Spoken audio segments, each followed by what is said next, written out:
Hey YouTubers, it's Charlie. This is going to be my Walking Dead episode 9 video. We are back. Goodbye to filler episodes. So just careful for spoilers if you haven't seen it yet. The really cool thing too is that for the next couple of episodes, the runtime will be just a little bit longer than normal. Now they won't be super long episodes, but they will be a little bit longer. So that's why, when it goes past the hour mark, be sure to stick around for big twists like at the end of this episode. So that's actually a comic book group. They're doing things right out of March to War Volume 19. So I'll say new round of the giveaway starts now. All you have to do to enter is be a subscriber, leave a comment on this video. It's for a $20 Amazon gift card. You can spend it on Walking Dead comics if you want to read along during Volume 19, or you can read ahead if you want to. But let's do top 10 WTF and comic book Easter eggs. Let me know if the audio is a little bit better. I also changed my microphone placement just a little bit. But number 10, the Gabriel WTF opening scene stealing all those supplies. So he's been super shady in the past. Predictably, when they found out half the group wanted to kill him on the spot, he's turned on us, he stole all the supplies, but Rick wants to believe the good in him, and they find a clue that's a hat tip to the end of last season when they were on the houseboat. So it all comes back around. Just wait for the twist. Sure enough, at the end of the episode, they totally paid it off. Those that have faith in Father Gabriel will totally be rewarded. But I love the silence of that opening scene. You're just waiting for something crazy to happen, like a jump scare. Nothing good ever happens when it's that quiet for that long. And if you didn't pick up on it, the opening scene picks up in the immediate moments after the binoculars are watching Gabriel in like the post-credit scene from episode 8. The boots that were watching Rick and Aaron on the houseboat, and then the same boots, the same person, watching Gabriel in the safe zone through the binoculars. They're also part of my WTF later on the list, so I'll explain them in just a second. Number 9 is Rick's group versus Gregory. So there were a lot of new threats in the episode. Gregory is the biggest one. He's not necessarily a new threat, but he's one of their biggest threats because he would do anything to preserve what he thinks is the arrangement they have with the Saviors. But he's kind of like one of those dogs that just rolls over at the sign of first trouble. So if you were waiting for Daryl to slap the mustache right off his face, you will get that opportunity later this season. Mark my words, something epic and bad is going to happen with Gregory's character, and it is going to be so satisfying for them to pay that off. Because you've been waiting this long. He's been going after Maggie. You don't belong here. We, like the way Maggie refers to Hilltop as if she feels like a part of the community. They're looking at her as more of a leader. Gregory sees that as a threat. That's all part of the Hilltop arc this season. They will totally pay that off, and it is going to be epic. But when they walked out and the group was standing there waiting for them, that's the show's way of telling you that not everybody feels the same as Gregory. Not everybody is a little shit like he is. Things getting a little more exciting. The music's getting a little more hopeful. Number 8, Jesus reveals the kingdom. You have to remember that a lot of these characters have no idea that it exists. They don't know who Ezekiel is. So you get that funny moment with Rick just going, "King? What the hell, dude? What are you talking about, King?" So the important thing during this rally moment when they're talking about going to the kingdom is they tease a couple really big ideas. The idea that the Saviors have all the satellite stations, they have the numbers, but somebody floats the idea, the genius idea, that maybe people inside the Saviors also want to get rid of Negan. That's going to be very important because the Saviors have so many people. They haven't done a good job of showing you just how many of them there are. They're spread out over a vast distance with the satellite communication towers. I'll talk about that in a second too. That'll come back around. But inside the sanctuary, they're really enclosed spaces, so you can tell there are a lot of people, but the worst case scenario for the survivors would be a head-on assault, all of the Saviors against all of them. They would go down instantly. So that's why Rick needs to go around and convince all these other groups to join the fight. But that's not the end of it. You also need people inside the Saviors to help out, which is where you get to people like Dwight and Sherry that really hate Negan. They're just trying to survive. There's other people like that inside the Saviors too.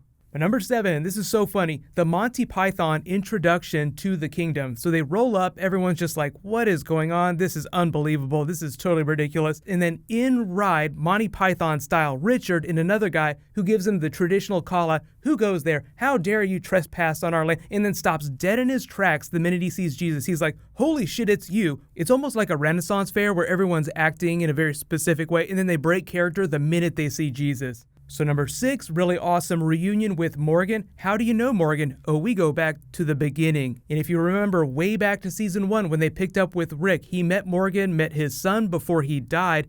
then saw him again during season 3 when he had gone completely batshit crazy. Cut to now, so they're just letting you know that they have a lot of history. Oh, we go back to the beginning of the apocalypse. But the whole point here is for them to just learn what happened since the last time they saw Morgan and Carol. And true to his word, Morgan does not tell them where Carol is. He tells them she's alive, but she's gone. And we do see her later in the episode, so you touch base with all the really big characters. But number 5, Rick makes the case to Ezekiel. Oh, we forgot to tell you about the tiger. One of the most funny moments in the episode. Oh yeah, we have a tiger. And then them just reacting to all the Ezekiel fanfare. They bought that a lot faster than Carol did, but that's just because time is of the essence, things are so urgent. But it's really once Ezekiel starts hearing about all the dead people that have died, they learn about Glenn, Abraham, Olivia, Spencer, and it's just a way to show Ezekiel that there is no peace to be had, even though he's also really pissed with Jesus about telling other people what's going on with his arrangement.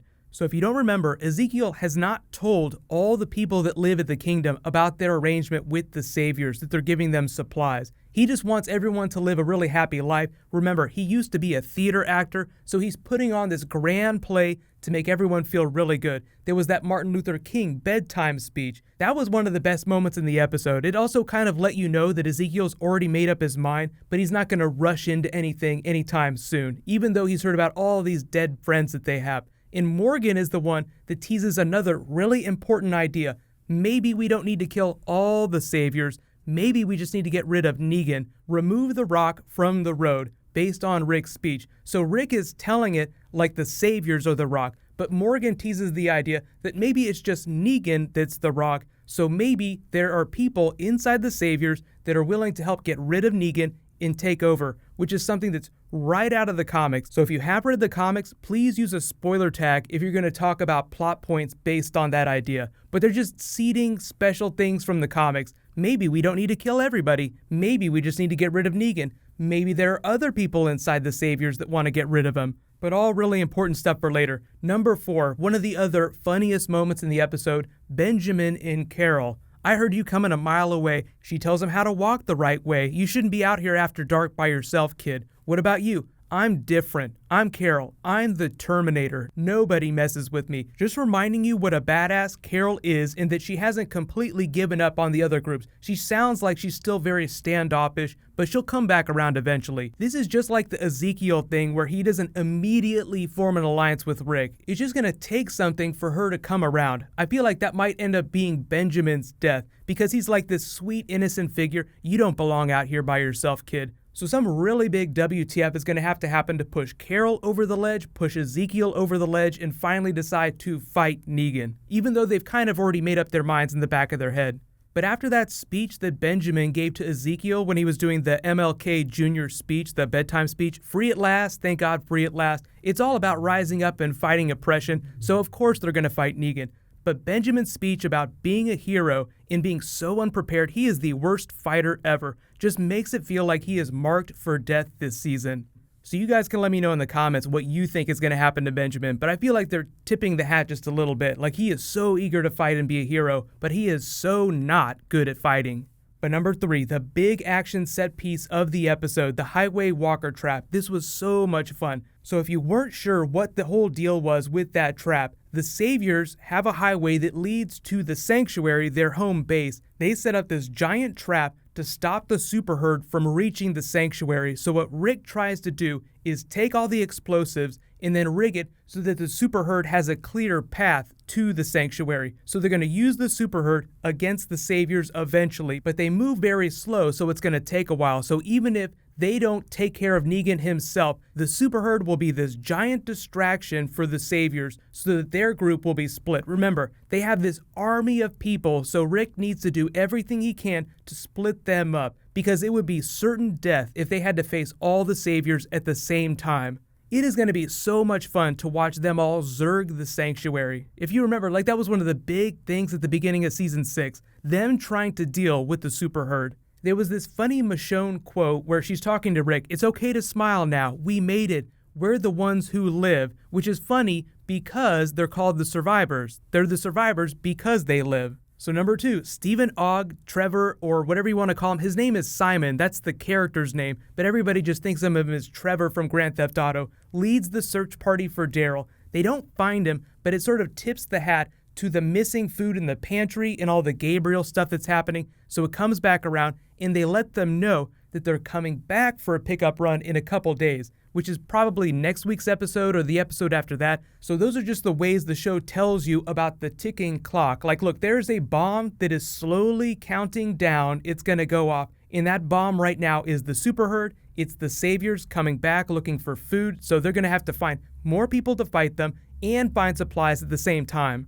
The really cool thing about this, they were looking for Daryl, and obviously he's still back at the kingdom, is that Rick gave him the mission to turn Ezekiel around. Stare him to death if you have to. Do whatever you got to do. Get him into the fight. So that's going to be a big part of Daryl's arc this season, inspiring Ezekiel. So I am really excited for the Daryl-Carol reunion because Carol is very close to the kingdom, so eventually they're going to have to meet up at some point. But number one is the brand new group. So this is the person with the boots that was watching Aaron and Rick on the houseboat. This was the person watching them with the binoculars at the end of episode 8. We finally learn about the other new group, who I think is from the comics. They haven't revealed who their name is, so we'll find out next week for sure. But I think this is another one of the small groups from the comics that's nearby Alexandria. There are 3 big groups that we know about. We have the Safe Zone, the Kingdom, and Hilltop that need to band together to fight the Saviors. But there are also other smaller pockets of people from the comics that Rick's going to go around to.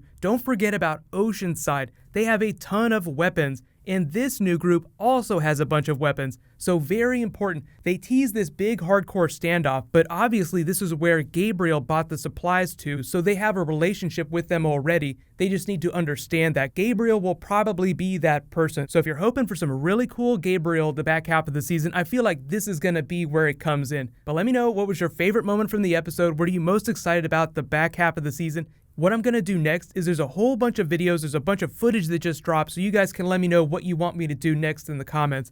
I have new Logan footage, there's new Walking Dead footage for next week's episode, there's new Doctor Strange footage, and there's new Flash. So just whichever you guys want, just let me know in the comments. But I will say congratulations to Javo Darth. You're the new Walking Dead giveaway winner. Please private message me on the back end of my channel so I can get your contact details. There was a new round that started in this video. I'll announce the winner the next time I post a Walking Dead video. While you wait for that to post, you can click here for brand new Guardians of the Galaxy footage, and you can click here for all my other Walking Dead Season 7 videos. Thank you so much for watching. Everyone, let's high five. I'll see you guys in the next video.